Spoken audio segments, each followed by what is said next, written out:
Hello and welcome to another Budget Model Railways video, and in fact yet another layout. I'm finding at the moment that I've just got lots of ideas and concepts, so what I'm doing is quickly tinkering with them and seeing if they're possible. And really as well, because that gives you people something to think about, new ideas, and then when I get time I'll finish them off. So this one came about from, I was thinking about the shunting layouts I'd made, and the problem was you've always got to add a fiddle yard, you've got to find somewhere to put the controller. So I went back to one of the original ideas, which is not mine, obviously it's a very common one, and the idea is that this is, if you like, the fiddle yard. So this is going to have a wall here and a wall there. This will run behind a little back scene, and that's room to put a loco and some wagons. So I then got the idea of, if it was a goods yard, in many country stations, if you think you always shunt back into a goods yard, there's very seldom a runaround loop, and in some country stations beyond the railway bridge was the loop, and they would then shunt the goods yard. So I thought, well, that's quite clever, we can have the goods yard.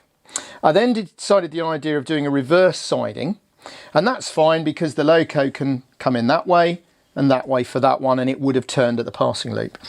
And originally that was going to be a coal merchant, and then I got this book from a charity shop, cost me a whole £2, and it talks about some of the branch lines in Wales, and I'm sure elsewhere. The original, they were goods, there was no passengers at all. And then what happened is that was obviously, that led into the idea of, well, it's all goods. And this is effectively just the head shunt for what was going to be the coal yard. And what happened with a few of the stations on that line was later on they then wanted passengers, and there's some lovely photos of little tiny station buildings basically squeezed into the space. And I realised, well, hang on, this is the head shunt for the other end. It's not doing anything. If I put a little station building in there, I've then got the history of the line originally being goods and so on, coal yard. But in the book was quite a lot of these lines. Coal yard wouldn't be enough to keep it going, and a lot of them had quarries. So it's changed, it's going to be a quarry. Now this is going to be all corrugated and so on. That gives you a much more purpose for the line and a lot more traffic, because running a few coal wagons in and out isn't going to take very long.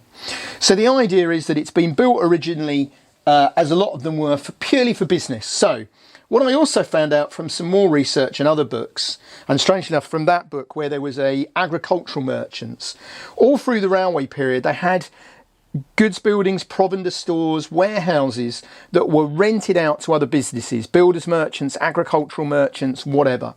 So the idea is the line's originally been built for goods and quarry with the little station added. So you can see where I've started building my own goods shed here to fit, and that's using the Super Quick papers. Now the nice thing with Super Quick is you get all these extra bits to stick on, and I will do a tutorial Tuesday on how I've done it, but that's actually quite simple. And then I'm going to add to it, and there'll be a cattle dock there, so we can have cattle traffic, goods traffic. Now this is going to be then a little warehouse that's been hired out, and again a bit of research on the internet, a lot of them simply sat next to the track and had a door and a road the other side. So this is going to be my little station. It really shows you what it would have been in real life: waiting room and office, chimney added, and that's going to be very Colonel Stevens, although I suppose Colonel Potter would be more appropriate, as he was a lieutenant colonel as well. This will be corrugated and tiled, so quite a lot going on there. It's going to be quite simple to wire, feed here, feed at the other end, so that it's all basically live. But I did realise this morning that I can isolate this point, which means that you could actually use this as a bay on the platform. So in what is actually quite a small layout, it's, if you bear with me just a second, I think it's another, 9 and a bit inches. I think it's 9 inches in reality, but I think it's 4 foot long. 2, 3, yeah, in fact it's just under 4 foot long.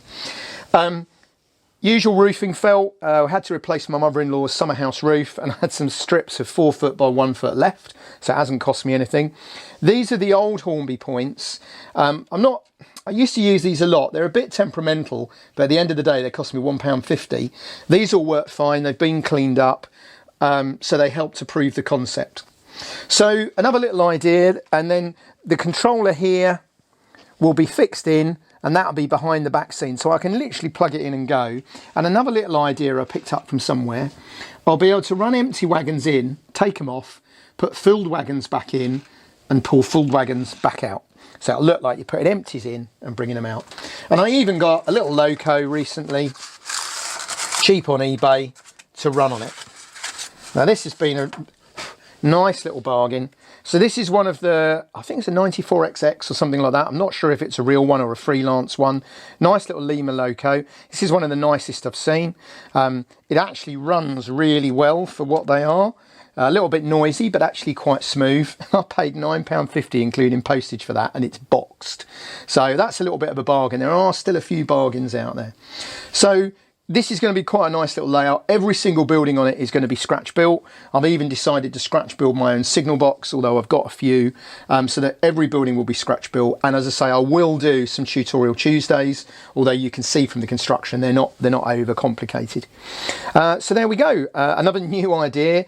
Compact one-piece layout, fiddle yard, controller, everything integral. Once the back scenes are on, I'll literally be able to store it somewhere and basically plug it in and run locos. No need for a separate fiddle yard. And a little bit different with the quarry and a very different setup for the station area.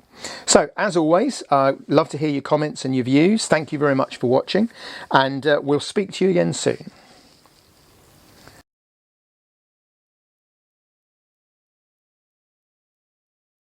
Hi, thanks for watching the video and for the nice comments. Click on the left for a previous video in this series, click on the right for another video you might enjoy, and please don't forget to click to subscribe, like, comment, etc. Thanks again.